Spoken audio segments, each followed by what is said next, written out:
하나님 말씀 시편 8편 1절에서 9절의 말씀입니다. 시편 8편 1절에서 9절의 말씀 우리 한 목소리로 같이 읽도록 하겠습니다.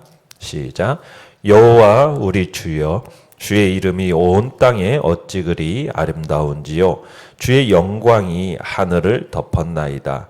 주의 대적으로 말미암아 어린 아이들과 젖먹이들의 입으로 권능을 세우시며 이는 원수들과 보복자들을 잠잠하게 하려 하심이니이다.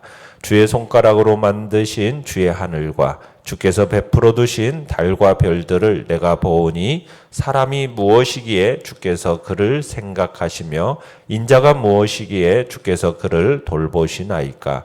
그를 하나님보다 조금 못하게 하시고 영화와 존귀로 관을 씌우셨나이다.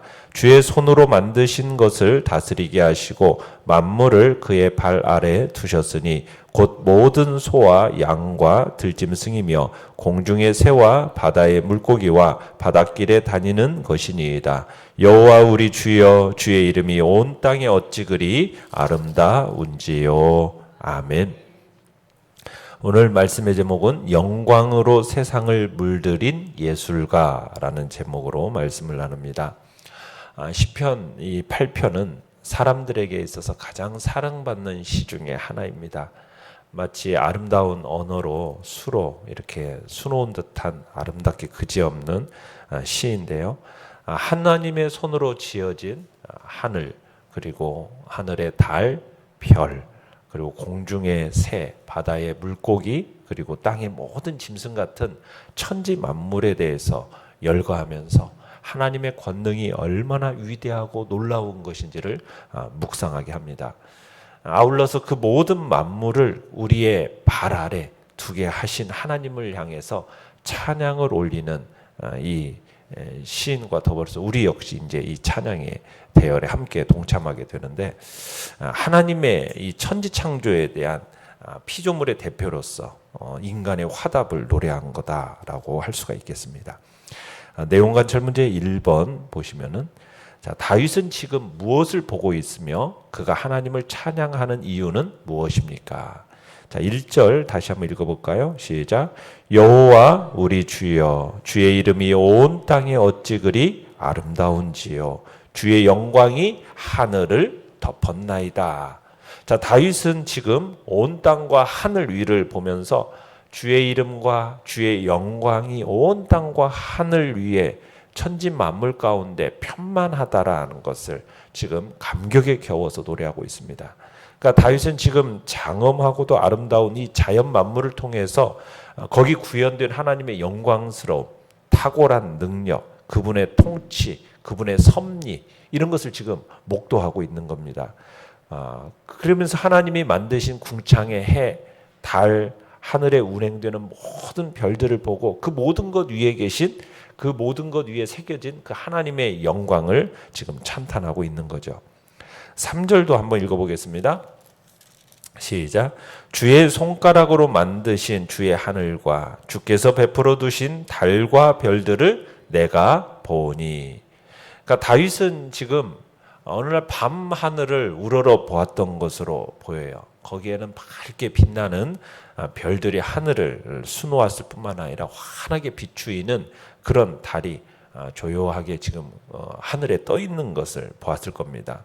자, 그런 천체들을 유심히 바라보면서 다윗은 이 모든 것들을 창조하신 하나님, 그 하나님께서 참 미천한 이 짝이 없는 우리 자신에게 관심을 보이신다라는 것, 그리고 그런 인간인 자신에게 은총을 베푸신다라는 그 사실을 깨닫고서는 굉장히 감사와 감격에 복받쳐서 하나님의 그 영광스러움, 그 은혜로우심을 찬양하는 것을 보게 됩니다. 그러면 지금 다윗이 3절에서 그런 표현을 쓰고 있어요. 주의 손가락으로 만드신, 이 손가락이라는 이 표현은 하나님의 창조의 권능을 상징하는 표현입니다. 그래서 하늘의 해와 달과 별들을 당신의 권능과 영광이 얼마나 위대한 것인지를 보여주시기 위해서 하나님이 만들어 놓으신 작품이다. 지금 이제 그렇게 얘기를 하는 거죠. 그러니까 광대한 우주, 그리고 그 헤아릴 수 없이 많은 그 천체, 별들, 달, 이 모든 것들이 하나님의 손가락으로 지으셨다. 이렇게 노래를 하는 겁니다. 그만큼 하나님의 크신 위엄, 능력, 영광을, 그 영광의 위엄을, 이 광대하신 우주를 창조하신 하나님을 찬양하면서 지금 노래를 하는 거예요. 자, 그러면서 내용관찰 문제 2번 보시면요. 다윗이 감격하며 하나님을 찬양하는 또 한 가지 이유는 무엇입니까? 자, 4절을 같이 한번 읽어보겠습니다. 시작. 사람이 무엇이기에 주께서 그를 생각하시며 인자가 무엇이기에 주께서 그를 돌보시나이까. 자, 하나님의 인간에 대한 지극한 관심과 사랑에 대해서 감격하고 찬양하는 것을 보게 됩니다. 자, 인간이라는 존재는 어떤 존재인가? 인간의 본질이 어떻기에 지금 다윗은 이렇게까지 감격해하고 있는가? 그러니까 사람이라는 이 단어는요, 이런 의미입니다. 깨어지기 쉬운 존재, 부패하기 쉬운 존재, 또 낡아 떨어지기 쉬운 존재, 이런 존재로서의 사람의 의미가 들어있어요. 그러니까 사람은 깨지기 쉽고 부패하기 쉬우며 또 낡아지기 쉬운 존재가 인간이라는 겁니다. 자, 또 인자라는 단어를 썼지 않습니까? 4절에서 보면 인자라는 단어는 흙의 아들, 그런 뜻이에요. 흙의 아들. 그러니까 인간이라는 존재는 흙으로 지음받았음을 나타내는 겁니다. 그러니까 먼지나 티끌 같은 존재라는 의미인 거죠. 그러니까 인간이 얼마나 하찮은 존재인지를 이 사람이라는 단어와 인자라는 단어를 통해서 알 수가 있는 겁니다. 흙 또는 먼지에 불과한 그 존재라는 거예요. 그런 인간을 하나님께서 귀하게 여기셔서 존귀와 영화로 관을 씌워주셨다. 이렇게 표현하고 있습니다. 그래서 다윗이 지금 그 부분에 대해서 감격해서 찬양하고 있는 거예요. 인간이라는 존재는 어떻게 보면은 정말 깨지기 쉽고 부패하기 쉽고 낡아 떨어지는 그런 흙먼지 같은 존재인데, 그런 존재를 향하여서 하나님이 특별한 존귀와 영화로 관을 씌우셨다고 하니 정말 이것에 대한 감격이 남다른 것입니다. 손가락만으로도 온 우주 만물을 창조하신 크고 위대하신 분, 그에 비하면 인간이라는 존재는 그 광대한 우주 가운데서 그 존재조차 찾아보기 힘든 먼지 같은 존재에 불과하다라는 거예요. 그런데 하나님이 그러한 인간을 기억하시고 돌봐주신다라는 겁니다. 그를 생각하시고 그를 돌보신다. 이것은 은혜로라는 말밖에는 설명이 되지 않는 겁니다. 운주를 창조하신 그 광대하시고 위대하신 하나님, 그분의 그 능력과 위엄에 있어서 정말 그분에게 있어서는 전혀 부족함이 없는 그런 분이신데, 그런데 그런 하나님이 인간을 생각하신다, 인간을 돌보신다, 그 은혜의 광대하심을 헤아릴 수 없다라는 표현으로서 지금 이런 표현을 쓰고 있는 겁니다. 자, 연구와 묵상 문제 3번입니다. 자, 하나님이 사람에게 주신 사명은 무엇입니까?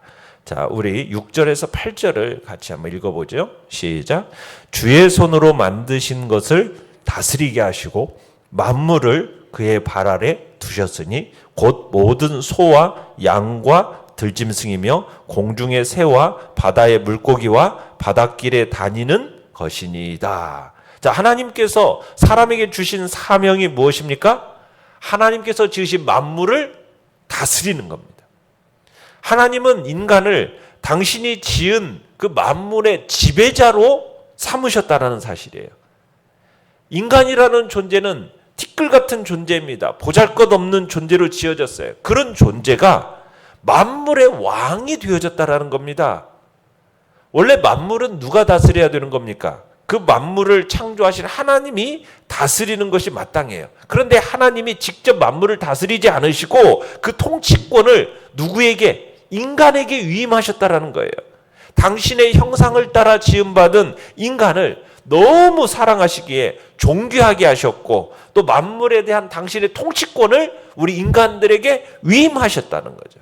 당신이 가지신 그 영광에 동참하도록 하기 위해서 참으로 하나님은 인간을 영화롭고도 복된 존재로 세워주셨다는 겁니다.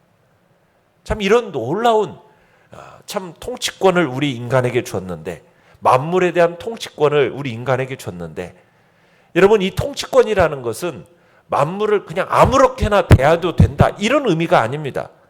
만물에 대한 진정한 통치권은 만물을 지으신 하나님께 있어요. 그러면은 그 통치권을 위임받은 인간은 만물을 인간 자기 마음대로 할 권리가 있는 게 아닙니다. 만물의 왕으로 임명된 것은 사실이지만 일종의 관리자와 같은 존재로 하나님이 인간을 세워주신 거예요. 그러면 우리 인간은 만물을 다스리긴 다스리지만 본래 주인이신, 만물의 본래 주인이신 하나님의 창조 원리에 따라서 잘 다스리는 것이 마땅한 거예요. 자, 그러나 오늘날 이 세대를 보십시오. 이 세상을 바라보세요. 대표자가 되는 인간이 과연 하나님의 그 창조 원리를 따라서 이 세상을 잘 다스리고 있는 것 같습니까? 아니죠. 타락한 그 인간은 잘못된 다스림으로 인해서 이 온 세상이 지금 고통 속에서 신음하고 있는 것을 우리는 느끼고 보고 있어요. 그죠? 어떻게 오늘날 인간은 만물에 대한 폭군으로서 자리 잡게 된 겁니다. 만물을 보호하고 아름답게 관리해야 될 존재로 세워주셨는데, 그러는 대신에 자기들의 이기적인 욕심에 따라서 이 만물을 억압하고 파괴하고 그들의 생명을 빼앗고 있는 것이죠. 그러다 보니 이 만물들도요, 인간왕의 그릇된 통치에 대해서 반발을 하는 겁니다. 온 세상이 지금 기후가 이상변화로 얼마나 지금 지구가 신음을 하고 있습니까? 그것들을 오늘 우리가 살아가는 이 시대 속에서 보는 거예요. 자연이 가져다주는 재앙으로 인해서 우리가 큰 피해들을 보고 있는 것이죠. 우리 인간이 만물을 폭군같이 다스린 결과물입니다. 하나님의 뜻을 잘못 실행한 결과예요. 우리는 하나님이 주신 이 세계를 잘 관리하는 삶을 살아야 됩니다. 만물은 파괴해야 할 대상이 아닙니다. 잘 관리하고 다스려야 할 대상이라는 것. 우리는 이 사실을 잊지 말아야겠죠. 그 자연을 통해 베푸시는 참된 통치자 하나님의 은혜를 덧입는 은혜가 우리에게 나타나야 할 것입니다. 자, 느낀 점 4번입니다. 하나님이 사람을 하나님 자신보다 조금 못하게 하시고 사람에게 영화와 존귀로 관을 씌우신 것을 묵상할 때 무엇을 느낍니까? 자, 5절을 같이 한번 읽어보겠습니다. 시작. 그를 하나님보다 조금 못하게 하시고 영화와 존귀로 관을 씌우셨나이다. 우리는 여기서 인간의 존엄함을 느끼게 됩니다. 하나님이 인간을 얼마나 영화롭게 하셨는지 누구보다 하나님보다 조금 못하게 하셨다라는 표현을 쓰고 있어요. 하나님이 지으신 피조물 가운데, 여러분 우리 인간을 누구와 지금 비교하고 있는 것입니까? 하나님. 여러분 티끌에 불과한 인간, 먼지 같은 존재인 이 인간을 어떻게 보면은 하나님보다 조금 못하게 하셨다라는 표현을 쓰면서 하나님이 인간에게 존귀로 관을 씌워주셨음을 지금 얘기하고 있습니다. 그런데 하나님이 왜 영화와 존귀로 인간에게 관을 씌워주셨겠습니까? 우리 인간을 어떻게 창조하셨기 때문에 자기의 형상을 따라, 하나님의 형상을 따라 지음받은 존재이기 때문입니다. 창세기 1장 26절로 28절을 보면은 그렇죠. 하나님이 당신의 형상을 따라 인간을 지으셨다라는 거예요. 당신의 형상을 따라 지었다라는 것은 어떤 외형적인 형상의 모습이 하나님을 닮게 지어졌다 이런 말이 아닙니다. 우리의 인격과 우리의 성품이 하나님을 따라서 지어졌다라는 얘기죠. 여기에 인간이 하나님과 인격적인 교제를 나눌 수 있는 근거가 있는 것입니다. 우리 인간은 피조물 가운데서도요, 유일하게 하나님과 인격적인 교제를 나눌 수 있는 존재입니다. 유일한 존재예요. 하나님과 교제할 수 있는 그런 존재로 우리가 지음받은 거예요. 본질에 있어서는 흙먼지에 불과한 인간이지만 하나님께서는 우리 인간을 특별한 대상으로 삼아 사랑하셨고 만물의 통치권을 위임하셔서 존귀하게 하신 존재가 바로 우리 인간입니다. 여러분, 그런 우리 인간을 또 하나님이 얼마나 사랑하셨는지. 우리 인간은 타락하여서 죽게 된 존재 아닙니까? 마땅히 멸망받아서 영원한 형벌을 받는 것이 마땅한 것만 하나님은 그런 우리를 안타까이 여기셨고 자신의 하나밖에 없는 유일한 독생자 예수 그리스도를 이 땅에 보내주셔서 인간을 대신해서 죽게 하심으로 말미암아 우리를 구원했다라는 이 사실은 정말 우리 인간을 얼마나 고귀하고 존귀하게 여기는지를 다시 한번 보게 하는 거죠. 그 사랑으로 인해서 하나님의 형상, 당신의 형상으로 지음받은 인간을 허무하게 죽도록 방치하지 않으시고 당신의 아들을 죽이시면서까지 살리신 그런 복된 존재입니다. 이전에는 하나님의 형상을 지닌 존재에 걸맞게 종교와 영화로 관을 씌워서 만물의 왕의 지위를 부여해 주신 거죠. 우리는 이 사실을 바로해야 됩니다. 우리 존재가, 이 존재 자체가 얼마나 존귀한 존재인지를 알아야 되고 인간의 존엄성을 다시 한번 우리가 생각해야 되는 거죠. 다른 사람의 존재도 얼마나 고귀한 존재인지, 하나님의 형상이 새겨진 존재라는 사실을 우리는 기억하면서 한 사람 한 사람에 대한 가치를 우리는 귀하게 여기며 그들을 또 고귀한 존재로서 여기며 살아갈 것입니다.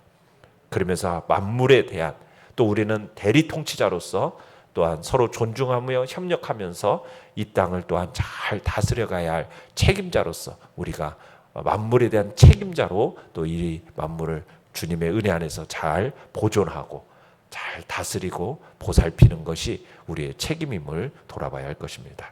오늘도 정말 가치 없는 나를 가치 있는 존재로 만들어주신 하나님께 감사하고 주님의 뜻을 받들어서 주의 뜻을 받들어서 행하는 복된 존재로 하나님을 영화롭게 하며 살아가겠다고 결단하는 귀한 시간이 되시기를 바랍니다. 결단과 적용 5번입니다. 연두빛 풀밭에 흐드러지게 핀 꽃들을 바라보며 눈이 시도록 아름다운 4월을 연출하신 하나님의 지혜와 솜씨를 찬양합시다. 자연을 비롯해 이 땅의 모든 것을 잘 관리할 책임이 나에게 있음을 생각할 때 나는 어떻게 하겠습니까? 우리가 또 자연 만물에 대한 책임자로서 우리가 어떻게 돌아볼 건지 우리에게 주어진 것들을 또 주님의 은혜 안에서 지혜롭게 잘 보살피는 자로 오늘도 살아가겠다고 결단하시기 바랍니다. 오늘의 기도 같이 읽겠습니다. 시작. 그림같이 아름다운 계절에 자연과 더불어 제 영혼 또한 푸르게 가꿀 수 있는 시간을 허락하소서. 아멘. 말씀을 생각하면서 기도하시고요. 연약한 우리의 지체들을 위해서 기도해 주시기 바랍니다. 그리고 오늘 또 경기 중로의 노회로 모여서 또 우리 교역자들과 또 당회가 함께 참여하게 됩니다. 그 노회 가운데 하나님의 은혜가 있기를 소원해 주시고 또 교역자 회의로 오늘 내일 또 참여하게 되는 또 모임 가운데도 하나님의 은혜를 주시도록 위해서 기도해 주시기 바랍니다. 주여, 우리 세 번 부르짖으면서 간절한